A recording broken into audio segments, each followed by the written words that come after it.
America और Iran के बीच लंबे समय से जारी तनाव के बीच एक और बड़ी खबर सामने आई है। अमेरिकी प्रशासन ने ईरान के पेट्रोलियम उत्पाद पर 60 दिनों की अस्थायी छूट देने का फैसला किया है।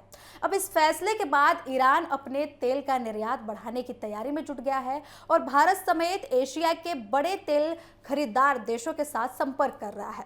ब्लूमबर्ग की एक रिपोर्ट के मुताबिक ईरान इस 60 दिनों का राहत का पूरा फायदा उठाना चाह रहा है। सालों से अमेरिकी प्रतिबंधों के कारण ईरान का ज्यादातर तेल चीन को जाता रहा है, लेकिन अब तेहरान नए खरीदार तलाशने में जुट गया है ताकि समुद्र में खड़े अपने तेल टैंकरों को जल्द से जल्द खाली कर सके। कुछ रिपोर्ट्स के अनुसार 22 जून तक समुद्र में करीब 6 करोड़ 80 लाख बैरल कच्चा तेल मौजूद था। इसमें से 80% से ज्यादा तेल का कोई निश्चित खरीदार या फिर डेस्टिनेशन तय नहीं हुई थी, यानी तेल बिक्री के लिए उपलब्ध है और ईरान चाहता है कि जल्द से जल्द इसके खरीदार मिल जाए। वही सूत्रों के अनुसार ये भी खबर सामने आई है कि ईरान से जुड़े ट्रेडर्स और अधिकारी भारत, जापान और दक्षिण कोरिया जैसे देशों की रिफाइनरियों से लगातार संपर्क कर रहे हैं। सिर्फ तत्काल खरीद ही नहीं बल्कि लंबी अवधि के सप्लाई समझौते की संभावनाएं भी तलाशी जा रही हैं। हालांकि सबसे बड़ा सवाल ये बना हुआ है कि क्या भारत ईरान से तेल खरीदेगा। कुछ विशेषज्ञों का कहना है कि फिलहाल भारतीय रिफाइनर कोई जल्दबाजी नहीं दिखा रहे हैं। इसकी सबसे बड़ी वजह ये बताई जा रही है कि दुविधा बताई जा रही है। अमेरिका ने राहत तो दे दिया है लेकिन 60 दिनों के लिए दिया है। ऐसे में कंपनियां किसी भी तरीके का जोखिम नहीं उठाना चाह रही। भारत की तेल कंपनियां आमतौर पर ऐसे देशों से खरीदारी से सतर्क रहना चाह रही हैं जिन पर भविष्य में फिर से प्रतिबंध लग सकता है, क्योंकि यदि प्रतिबंध दोबारा लागू होता है तो भुगतान, और शिपिंग जैसी समस्याएं खड़ी हो सकती हैं। वहीं आपको बता दें कि इसके बावजूद भारत के लिए एक फायदा जरूर है। ईरान और भारत के संबंध लंबे समय से अच्छे रहे हैं।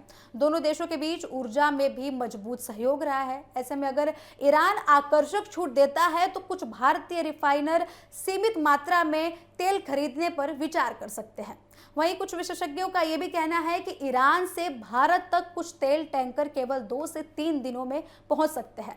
इसलिए अगर कोई सौदा होता है तो छूट की अवधि के भीतर डिलीवरी संभव बताई जा रही है। लेकिन बाजार की स्थिति फिलहाल अलग तस्वीर दिखा रही है।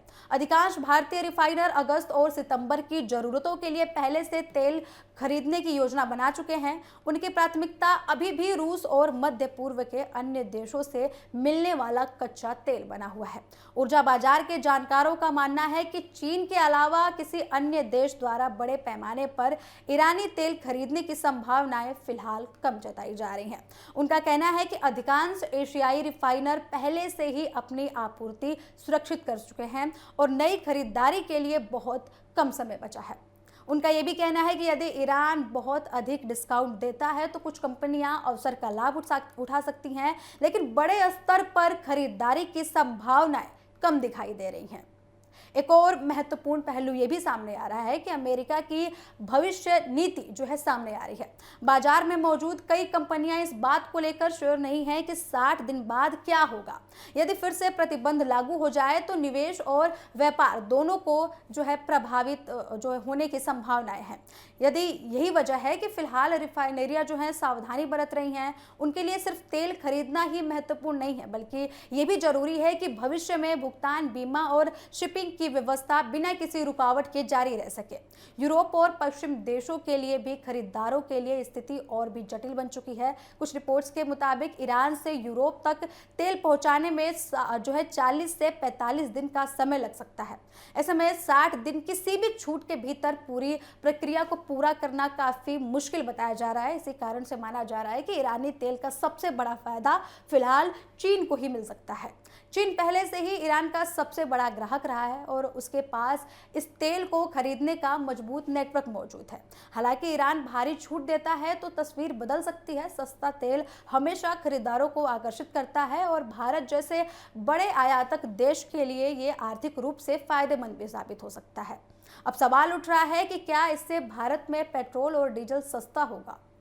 कुछ विशेषज्ञों के अनुसार ये भी बताया जा रहा है कि केवल 60 दिन की अस्थायी छूट से जो है तुरंत डीजल और पेट्रोल की कीमतों में बड़ी गिरावट की उम्मीद नहीं करनी चाहिए। लेकिन यदि तेल की आपूर्ति बढ़ती है और अंतर्राष्ट्रीय बाजार में कच्चे तेल की कीमतों पर दबाव बनता है तो लंबे समय में इसका फायदा भारत समेत कई देशों को मिल सकता है। फिलहाल सबकी नजरें इस बात पर टिकी हुई हैं कि भारत, जापान और दक्षिण कोरिया जैसे देश ईरान के प्रस्ताव पर क्या फैसला लेते हैं। साथ ही ये भी महत्वपूर्ण हो गया है कि अमेरिका 60 दिन बाद अपनी नीति में क्या रुख अपनाता है। अमेरिका की अस्थायी राहत ने ईरान के लिए नए अवसर तो जरूर खोले हैं, लेकिन बाजार अभी भी सतर्क है। भारत के सामने भारत के सामने सस्ते तेल का रास्ता खुला हुआ है, मगर भू राजनीतिक जोखिम और भविष्य के कारण जो है फैसला आसान नहीं होगा। आने वाले कुछ हफ्तों में ये तय होगा कि ईरान अपने तेल के लिए नए खरीदार ढूंढ पाता है या फिर चीन ही उसका सबसे बड़ा ग्राहक बना रहता है।